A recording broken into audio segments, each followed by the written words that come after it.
You stole eXyu's girlfriend. How do you respond to the allegations, Srtty? How we doing? Could be better, you know. Not nice to lose ever. Very sad about game one. I know game one seemed super unfortunate, but I feel like game number two, you on the Mbessa, was amazing. And I know like in previous interviews, like you've talked a lot about, being more of like an in-game leader and like stepping up, and it looked like you made a lot of really good TP plays, especially into like the Dragon Pit. How do you feel like you did in game number two? And how do you feel like the team could have converted that into a win? I think in game number two, how the matchup goes is Camille gets prio on Mbessa until level 4. But he Mm-hmm. lost prio because he was playing the matchup really badly. He started the wrong ability, and I think W is better. And then he gave me push, which made my lane, like the period where I lost, was really stable. And I came out of it like up a few CS. And from that point onward, in the Mbessa Camille matchup, is really smooth sailing. I had prio on every single wave that I wanted it. I was able to choose like when I wanted to base first, etc. Like I based first on the cannon wave, TP'd back, denied Camille an entire cannon wave top because she didn't TP back bot, and she can't even TP to grubs or anything because I'm jailing under a tower. Yeah. So the early period of the game was like it was very comfortable. I got a matchup that I was happy to play. I was really like I should play better in game one. But I just like I knew that matchup could happen. And I really didn't want it to happen. You said like, oh, you wanted to play better game one, like game two, and it really sucks to lose. How do you and the team like keep up morale after a tough loss like this, like knowing that there's still some season left to go? Um, well, it's different, but like inside of a series and then after a series. So inside of a series, everybody's like, the way that we coped was kind of like, okay, we were down that much gold, and yet we were the ones controlling how the map was being played. We were the ones winning the fights at a deficit. If next game is just even, there's no way we can lose if we can do that when we're that far behind, you know? Mm-hmm. And like we Okay. also just have a joke that we lose every game one because I think on stage we're now 1-12 in our first games. So You guys are a even game two team. It's like being a fourth quarter team in football. yeah, exactly. So that's kind of how. What do you think it would take for Dignitas to be a playoff team? Because I know it's like as the season starts to come to a close, like that's really on a lot of people's minds. Like, what would it take for you guys? I mean, I think that we can already do it personally because this week in scrims we did pretty well. This was probably our best week of scrims ever, results wise. I don't want to say that like, oh, we just need to translate scrims to the stage because I feel like that's what everybody does. I think the main thing that we have to do to make our team in contention for playoffs is just about me and Kaney moving with intention in mid game and using our priority to push the game forward slowly, whether those moves are for vision or something else. That's something we've been working on, Okay. and it's something we're getting better at slowly, which is maybe why these games looked a lot more competitive, even though we fell behind. We didn't just roll over and die, you know, versus 100. I see a lot, like you guys seem a lot scrappier and willing to take more fights, and I think you seemed a little bit more hesitant like in the first split and in like Yeah. the earlier weeks. So it's really good to see from y'all. You talked a little bit about how scrims were going better. Do you guys think that there's someone on your team, like does anybody like look a lot better in scrims than on stage? Because I know like some teams like they int a lot in scrims. They've said that a lot about 100 Thieves, but does anybody actually play better in scrims than on stage?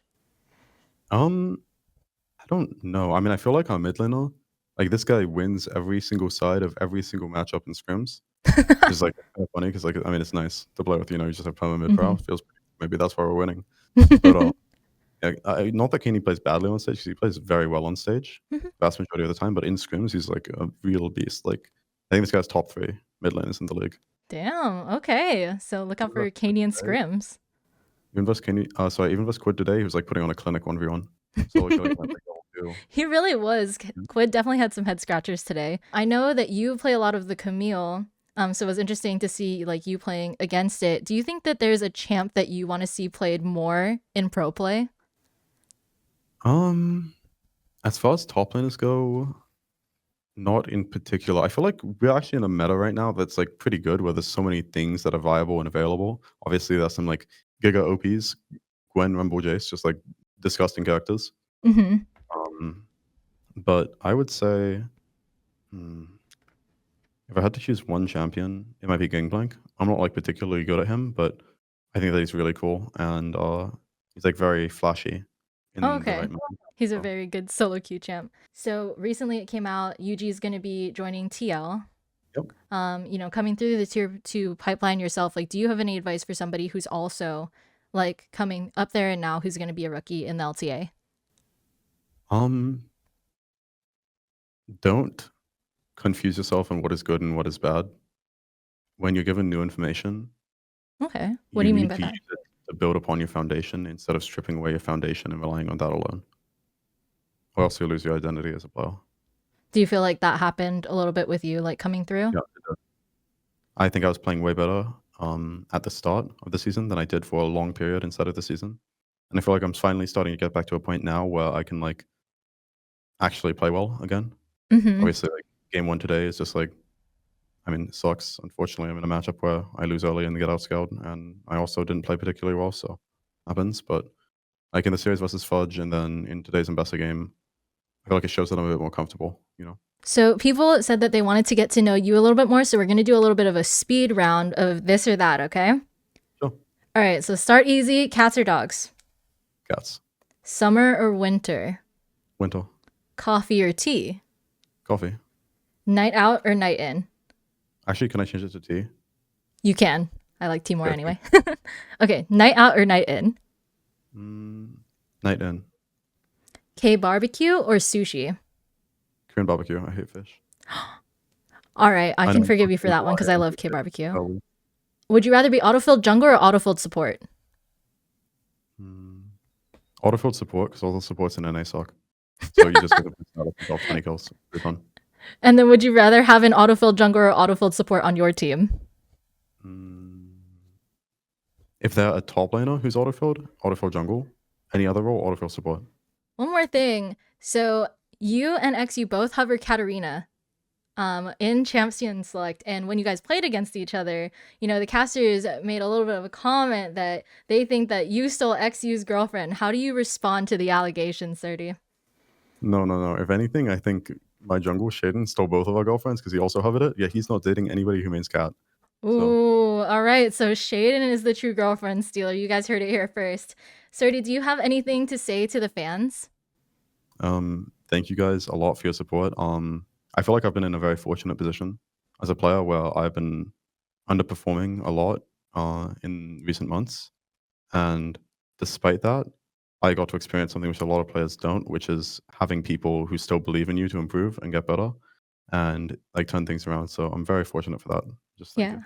Oh, I love that. Well, you have a lot of fanboys and fangirls in our community, so really appreciate you taking the time, and good luck with the rest of the split. Yeah, thank you very much. All right, we'll catch you later. Sounds good. See you Bye. around. Okay, I will say though, can we forgive him for not liking fish?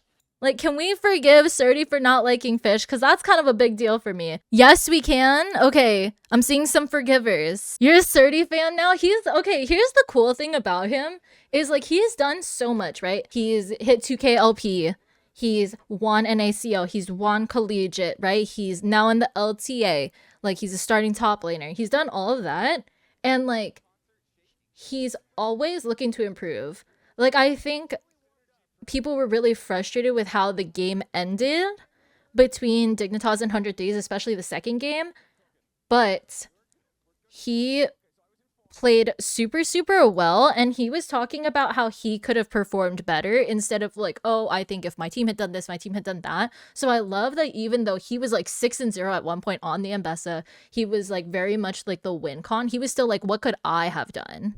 Like, I think that's super cool, like, to have, especially like he's a rookie, he's a pro player. I just think he's like very, very poised. And I love that he said that Shaden took both of their girlfriends. So if you guys don't know, Srtty's girlfriend is a Katarina player, and eXyu's girlfriend's name is Kat. So that's why they both hover Katarina. So I asked Srtty's girlfriend before today if I could ask that question, if she would be okay with it. It sucks though, and I think especially like to see how poised somebody is like after a loss is really, really big, and like to see how they respond. So I think that's the kind of thing. I know he's gotten a lot of criticism. There were very high expectations coming in with him, and I think that he's like really finding his footing. Like, we saw that in game 2, And I'm so excited to see him for the rest of the split. Cause y'all, he was gaming. I don't know if you saw that on Best of what the public executions were executing. Yeah, I will do my best to put in more interview requests. When I found out that I was allowed to do it, I was really anxious about it. So we will see if there is anybody that you guys want to see me interview, and if you guys have any questions that you want to hear from them, just let me know because I'm gonna be asking to do more of these.